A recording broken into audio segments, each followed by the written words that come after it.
Hello students, welcome back once again. तो chemical reaction and equation के इस अगले वीडियो लेक्चर में आज हम लोग बात करने जा रहे हैं केमिकल इक्वेशन को बैलेंस कैसे करें, how to balance a chemical equation. इसके बारे में देखिए, बैलेंसिंग का वैसे तो कई सारा मेथड है, जैसे heat and trial method, oxidation reduction method जिसको हम लोग रेडॉक्स मेथड भी बोलते हैं, आयन इलेक्ट्रॉन मेथड है, पार्शियल इक्वेशन मेथड है, बहुत सारे मेथड है। लेकिन उन सारे मेथड्स को हम लोग बारी बारी से बाद में पढ़ेंगे। आज का जो टॉपिक हमारा है, ये वीडियो लेक्चर जो है, इसमें हम लोग मेनली बात करेंगे balancing of chemical equation by heat and trial method की। तो हीट एंड ट्रायल मेथड कैसे यूज होता है वो सीखेंगे और उस पर हम लोग कुछ एग्जांपल को आज सॉल्व करने की कोशिश करेंगे, जिससे आपको हीट एंड ट्रायल मेथड से बैलेंस करना आ जाए। बाकी की क्लास में हम लोग बचे हुए मेथड्स को भी डिटेल में कवर कर लिया करेंगे। तो ठीक है, तो हम लोग स्टार्ट करते हैं बैलेंसिंग ऑफ केमिकल इक्वेशन। तो पहले थोड़ा सा देख लेते हैं कि कितने मेथड्स हैं, methods of balancing of a chemical equation. एक केमिकल इक्वेशन जो है को बैलेंस करने का कितना सारा मेथड है। तो ये मेथड कुछ इस तरह से है। सबसे पहला मेथड जो हम लोग को पढ़ना है इस वीडियो लेक्चर में, that is heat and trial method. इसको हम लोग एक और नाम से जानते हैं, इसको हिंदी में बोलते हैं अनुमान विधि। अनुमान लगा लगा करके हम लोग इसको बैलेंस करते हैं, हीट एंड ट्रायल मेथड। दूसरा एक मेथड है that is oxidation reduction method. Oxidation reduction method, इस मेथड को हम लोग एक और नाम से जानते हैं, the most common name of this method is redox method.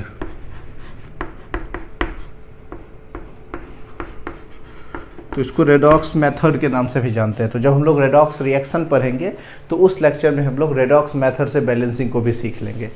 जो थर्ड मेथड है that is ion electron method. Balancing का एक ये भी मेथड है, आयन इलेक्ट्रॉन मेथड। इसके अलावा हम लोग पढ़ते हैं पार्शियल इक्वेशन मेथड।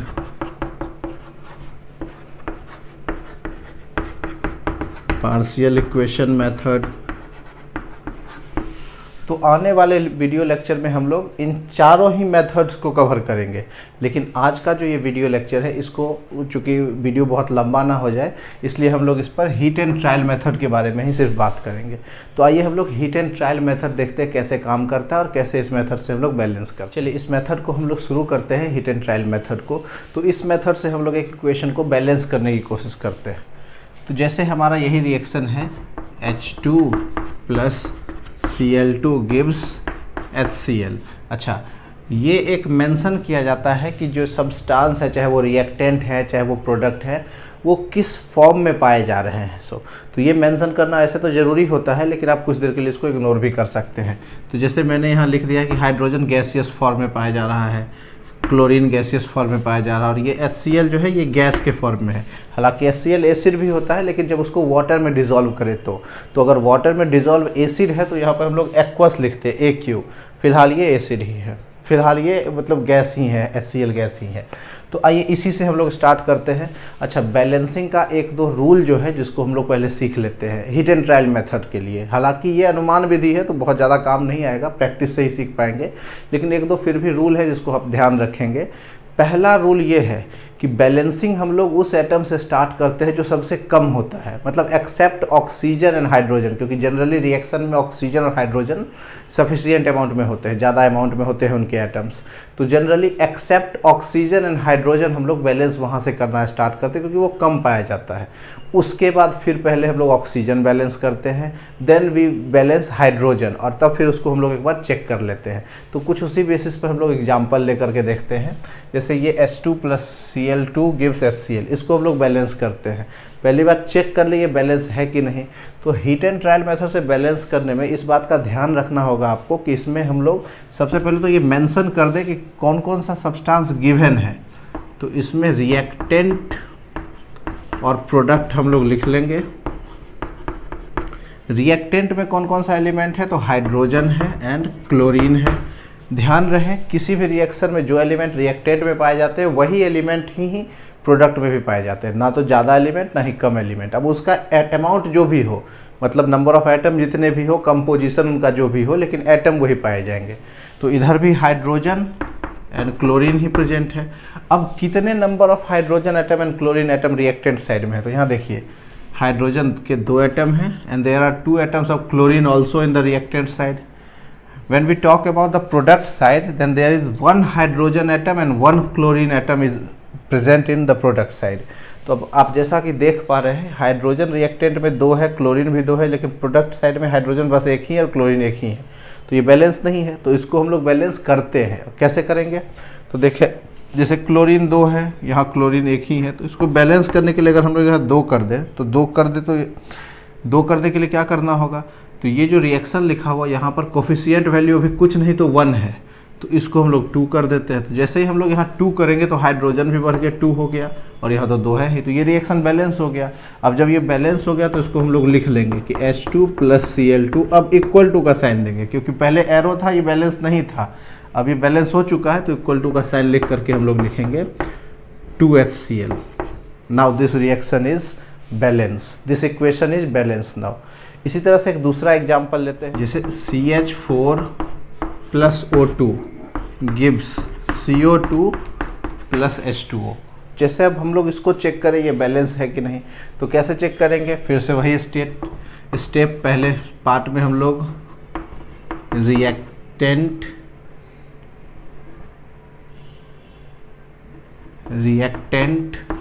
और दूसरे साइड में हम लोग प्रोडक्ट लिख लेंगे। रिएक्टेंट में कौन कौन से एलिमेंट प्रेजेंट है तो उनका सिंबल लिख लें, carbon, hydrogen and oxygen. Product side में कौन कौन सा एलिमेंट प्रेजेंट है, तो यहाँ भी कार्बन है, हाइड्रोजन है, ऑक्सीजन। एक बात और ध्यान रखिएगा, कोशिश करना है कि सीक्वेंस वही रहे एलिमेंट के सिंबल का, इससे क्या होता है कन्फ्यूजन नहीं होगा बैलेंस करने में। तो सीक्वेंस वही रखेंगे तो ज़्यादा आसानी से हम लोग सीख पाएंगे। अब यहाँ चेक करें, रिएक्टेंट साइड में कार्बन कितने हैं, तो 1 एटम, हाइड्रोजन के 4 एटम्स हैं, ऑक्सीजन के 2 एटम हैं। इधर कार्बन के 1 एटम है, हाइड्रोजन के 2 एटम है और ऑक्सीजन के 3 एटम है। अब हम लोग इसको बैलेंस करते हैं।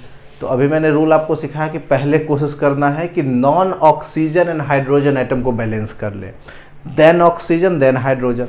तो नॉन ऑक्सीजन एंड हाइड्रोजन को छोड़ करके ऐसा कौन सा आइटम है, तो कार्बन। तो कार्बन तो यहाँ ऑलरेडी बैलेंस दिख रहा है। तब फिर उसके बाद देन ऑक्सीजन देन हाइड्रोजन। तो ऑक्सीजन के यहाँ पर 2 एटम है और यहाँ पर 3 एटम है। अब ऐसे कैसे बैलेंस करेंगे, एक चीज़ और ध्यान रखना है कि बैलेंस लोएस्ट वैल्यू से स्टार्ट करते हैं, कम से कम वैल्यू से कोशिश करेंगे हम लोग बैलेंस करने का। तो देखिए यहाँ पर हम लोग क्या कर सकते हैं बैलेंस करने के लिए। सो अगर हाइड्रोजन की बात करें तो यहाँ 4 हाइड्रोजन एटम है, यहाँ 2 हाइड्रोजन एटम है। तो पहले हाइड्रोजन से ही शुरू कर लेते हैं। अगर इस हाइड्रोजन को हम लोग 4 कर दें, तो हाइड्रोजन को 4 कर देंगे तो उसके लिए हम लोगों को यहाँ पर हाइड्रोजन के वाटर के पास 2 लिखना होगा कोफिशिएंट में। तो जैसे ही 2 लिखेंगे तो ऑक्सीजन बढ़ के कितना हो जाएगा, तो 2 यहाँ और 2 यहाँ, तो ऑक्सीजन बढ़ के हो जाएगा हमारा 4। और इधर ऑक्सीजन 2 ही है, तो इसको बैलेंस करने के लिए, इसको 4 करने के लिए क्या करें हम लोग, तो इसको 4 करने के लिए हम लोग यहाँ पर 2 लिख देते हैं जहाँ ऑक्सीजन प्रेजेंट है। अब ये इक्वेशन देखिए बैलेंस हो गया है। तो इसको फिर से हम लोग नोट डाउन कर लेंगे कि CH4 + 2O2 = CO2 + 2H2। तो कुछ इस तरह से इक्वेशन जो है बैलेंस होता है। अभी मेरे पास एक कुछ लिस्ट है जो आपको स्क्रीन पर दिख भी रहा होगा। इन इक्वेशंस को हम लोग यहाँ पर बैलेंस करने की कोशिश करते हैं जल्दी जल्दी में, ताकि आपको ज़्यादा अच्छे से प्रैक्टिस हो सके। जो पहला इक्वेशन है ये है हमारा magnesium reacts with hydrochloric acid and it form magnesium chloride along with hydrogen gas which is being liberated. अच्छा, इसको सेंटेंस हम लोग इसी तरह से पढ़ेंगे कि when magnesium react with hydrochloric acid. अच्छा, हाइड्रोक्लोरिक एसिड गैसियस फॉर्म में नहीं, ये एक्वस फॉर्म में होना चाहिए ताकि ये वाटर रिएक्ट कर सके, डिस्प्लेस कर सके मैग्नीशियम। इसको जो सॉल्ट मैग्नीशियम क्लोराइड बनेगा ये भी एक्वस फॉर्म में होगा, और ये तो खैर गैस है, मैग्नीशियम जो है सॉलिड स्टेट में है। तो ये स्टेट मेंशन करना वैसे तो ज़रूरी होता है, आप इग्नोर कर सकते हैं, लेकिन सीखने के लिए अच्छी ज़रूरत है इसका। अच्छा, आइए इसको हम लोग बैलेंस करें। कैसे करेंगे बैलेंस, तो फिर से वही काम, एक तरफ लिख लेते हैं रिएक्टेंट दूसरे तरफ लिख लेते हैं हम लोग प्रोडक्ट। रिएक्टेंट में जो जो एलिमेंट है उसका सिंबल लिखेंगे, तो मैग्नीशियम है, हाइड्रोजन है, क्लोरीन है। सेम ऐसा ही दूसरी तरफ भी सीक्वेंस यही रहने देंगे, मैग्नीशियम, हाइड्रोजन एंड क्लोरीन। अब देखिए इसका एटम कितना कितना प्रेजेंट है। तो मैग्नीशियम के कितने एटम हैं? 1 एटम दिख रहा है। हाइड्रोजन का भी एक ही एटम है, क्लोरीन का भी एक ही एटम है। दूसरे साइड में मैग्नीशियम 1 एटम है, हाइड्रोजन 2 एटम है और क्लोरीन 2 एटम है। अब चेक करते हैं बैलेंस है कि नहीं। तो मैग्नीशियम तो बैलेंस है। हाइड्रोजन और क्लोरीन दोनों तरफ एक एक एटम है, जबकि यहाँ पर 2 एटम है। तो इसको हाइड्रोजन और क्लोरीन साथ में यहाँ ही पाया जा रहा है, तो उसको 1 से 2 कर देते हैं और उसके लिए हम लोग को क्या करना होगा, तो यहाँ पर 2 लिख देना होगा। अब ये बैलेंस हो गया, इसको नोट कर लेंगे हम लोग। Mg + 2HCl is equal to MgCl2 + H2, balance हो गया। इसी तरह से एक और रिएक्शन अगर हम लोग देखें, थोड़ा सा लेवल इसको टफ करते हैं हम लोग। एक इक्वेशन है, नेक्स्ट इक्वेशन है कि BaCl2 मतलब barium chloride plus aluminium sulphate Al2SO4 whole thrice gives BaSO4 plus AlCl3। इसका फॉर्मेशन हम लोग को चेक करना है ये बैलेंस है कि नहीं, और नहीं है तो उसको बैलेंस करेंगे। तो कैसे करेंगे बैलेंस, देख लीजिए। फिर से हम लोग यहाँ पर रिएक्टेंट साइड में कौन कौन सा एलिमेंट है उसको लिख लेंगे।